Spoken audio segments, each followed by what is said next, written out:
So, I said a distributed system is resilient and sustainable. But what are other attributes of a healthy system? Well, just as the meaning of healthy differs for people depending on your age, gender, and genetics, there is no universal picture of system health. But there are some characteristics you can look for. High-functioning systems have multiple actors serving highly distributed and differentiated roles. Active knowledge sharing and collaboration facilitated by local actors. Frequent brokering by centralized actors. And strong decentralized system leadership. Let's break that down. First, highly distributed and differentiated actors. Remember, it might look like this. This means actors engage regularly with one another, taking turns leading activities. Actors also have strong bridges to others, and new organizations can easily join the system and establish relationships with different kinds of actors. If all this happens, then you will see a greater flow of resources throughout the system. Let's imagine we were creating a map of the agricultural system in Burkina Faso. Here's Farm Access, an organization focused on creating market access for farmers and growing a future, or GAF, which helps farmers access fertilizers and seeds. Over here are banks that finance loans for farmers. And here you can see farmers groups like Small Scale Farmers Cooperative or SSFC, who lobby for policies that benefit small-scale farmers. As you can see, this system in Burkina Faso is decentralized and fragmented. But if this was a high-functioning system, you'd see more reciprocal ties, like this. This high-functional system has a rich exchange of knowledge and information among organizations doing similar work, such as organizations creating market access for small farmers, but also across different types of organizations like GAF and SSFC. Okay. So, a second attribute of a high-functioning system is that knowledge sharing and collaboration are facilitated by local actors and not by large international actors, and perhaps not even by central government. As you know, local people understand those situations far better than external actors, right? They understand the ways that multiple factors like history, politics, and formal and informal rules shape their present. That's why you will always see local actors at the center of high-functioning systems. Let's revisit the Burkina Faso map.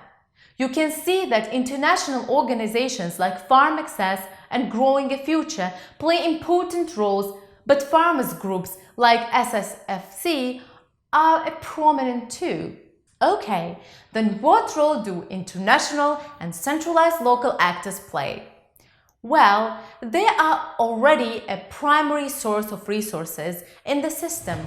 That's why a third attribute of high-functioning systems is that you see highly centralized local actors use their bridging capital to broker relationships between cliques. Can you see how Farm Access is brokering relationships? Have you noticed that many actors play really important roles in high-functioning systems? That's because high-functioning systems require decentralized leadership. What do I mean by decentralized leadership? Well, leadership in healthy systems is shared and distributed widely. So many participants exercise leadership by making connections, bridging differences, and inspiring others. Let's look at decentralized leadership in Nigeria, where Root Change worked to improve advocacy efforts of civil society organizations. The program aimed to build the social capital of CSOs and coalitions and help facilitate decentralized leadership. They brought together organizations from over a dozen different issues like inclusion of women with disabilities, ensuring equal access to education, and accountability in extractives. First, organizations were encouraged to form cliques of like-minded organizations. Cliques were led by leaders in the advocacy area. These leaders are called anchors. Let's look at the accountability in extractives clique. You can see the clique anchor here. The role of the anchors was to bring in actors that were not a part of the clique, facilitate connections, and the exchange of advocacy strategies and tactics, and track progress and share results for joint strategy making. As you see here, when the project started, there were a few disconnected organizations in the clique. But over time, as the clique anchor practiced decentralized leadership, more actors were brought into the clique, and additional relationships between actors started to form. See a difference? I do. Look at all these links which didn't exist before. Anchors were practicing strong decentralized leadership, and this is the focus of the last attribute of the high-functioning system.